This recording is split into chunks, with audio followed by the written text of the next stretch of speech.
11월 25일 화요일 느헤미야 6장 1절에서 14절입니다. 하나님의 일을 이루어가는 길은 언제나 순탄하지 않습니다. 믿음의 사람이라 할지라도 하나님의 일을 감당할 때 반드시 방해와 시험을 마주하게 됩니다. 그것은 단지 사람들의 반대나 상황의 어려움 때문이 아니라 영적 전쟁의 한 부분이기도 합니다. 하나님의 역사가 전진할수록 사탄은 그 일을 막기 위해 더 교묘한 방법으로 공격합니다.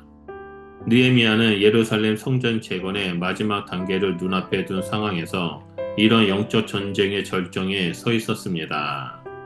성벽이 완성되기 직전 느헤미야는 이제 평안하겠지라고 생각할 수 있었습니다.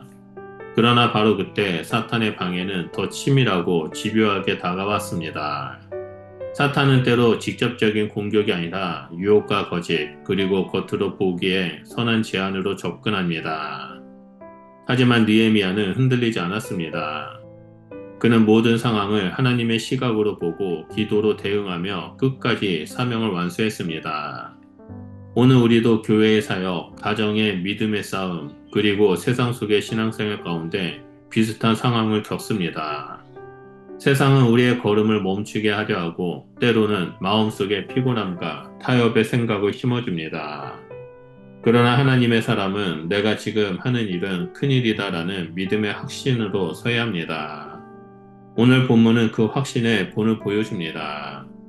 본문을 살펴보면 첫째로 6장 1절에서 4절에 타협으로 흔들리는 사탄의 깨, 유혹의 전략이 나옵니다.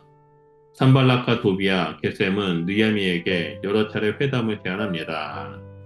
오노 평지에서 만나자는 그들의 초대는 외형상으로는 화해와 협력의 제안처럼 보였습니다.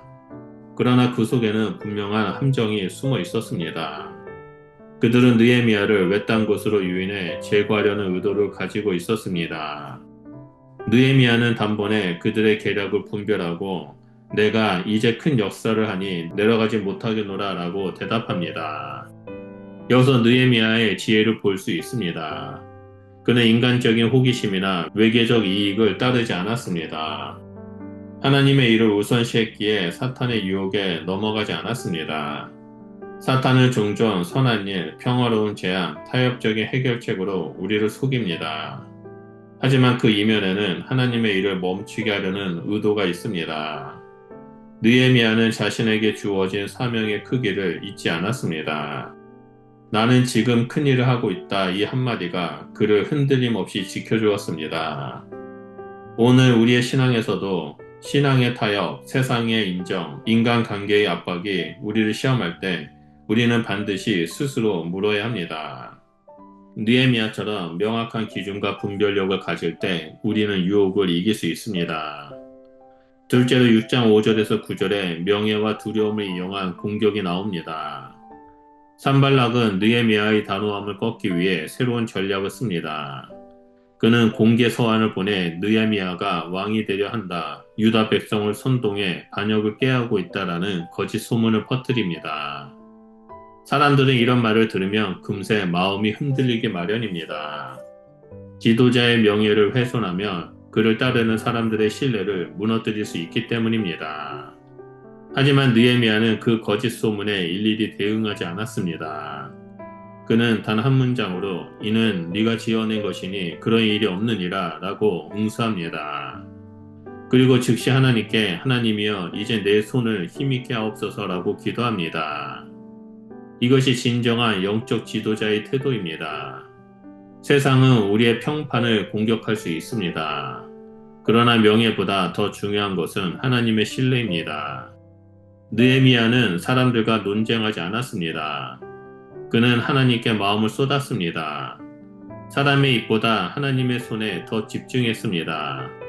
그의 짧은 기도는 상황을 뒤집는 강력한 무기가 되었습니다.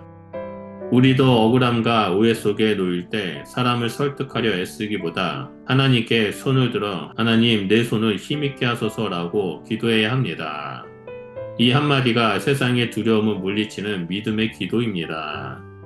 마지막 세 번째로 6장 10절에서 14절에 신앙의 얼굴을 한 유혹, 거짓 선지자가 나타납니다. 이제 마지막 단계에서 느헤미야는 또 다른 시험을 맞습니다. 이번에는 적들이 종교적 위장술을 사용합니다.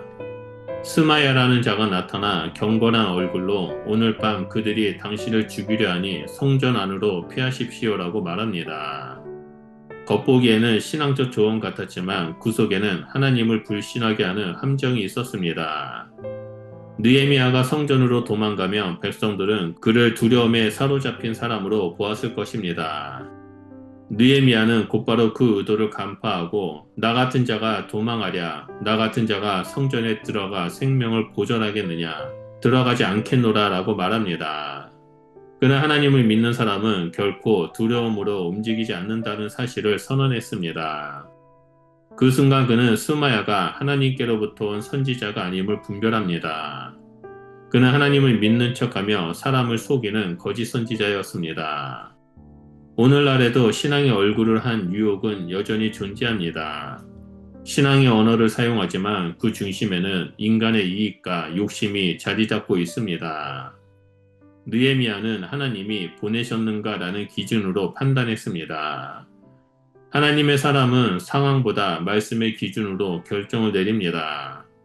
결국 느헤미야는 이 영적 함정에서도 승리했고 그의 손은 끝내 성벽 완공이라는 열매를 맺었습니다. 느헤미야 이야기는 단순한 역사적 사건이 아니라 오늘을 사는 신앙인에게 주시는 영적 교훈입니다. 그는 유혹의 순간에도 중심을 지켰고 모함의 소문에도 흔들리지 않았으며 거짓 신앙의 말 속에서도 하나님을 신뢰했습니다. 그의 승리는 인간의 지혜가 아니라 하나님 중심의 믿음에서 나왔습니다. 우리 역시 하나님의 일을 감당할 때 세상은 여러 모양으로 우리를 흔듭니다. 그러나 느헤미야처럼 나는 지금 큰 일을 하고 있다라고 고백해야 합니다. 하나님이 내게 맡기신 사명은 세상의 어떤 유혹보다 크고 귀합니다. 타협하지 않는 순종, 두려워하지 않는 믿음, 그리고 늘 하나님께 손을 들어 올리는 기도가 우리의 삶을 지탱하게 합니다. 그러므로 오늘도 하나님이여 이제 내 손을 힘있게 앞서서 기도하며 믿음으로 주어진 사명을 감당하는 복된 그리스도인이 되시길 예수 그리스도의 이름으로 축원드립니다. 하나님은 우리의 기도를 들으시고 반드시 승리의 힘을 주실 거라 믿습니다. 기도하겠습니다. 우리의 힘이 되신 하나님, 세상의 유혹과 두려움 속에서도 하나님의 일을 멈추지 않고 오직 믿음 가운데 걸어가겠습니다.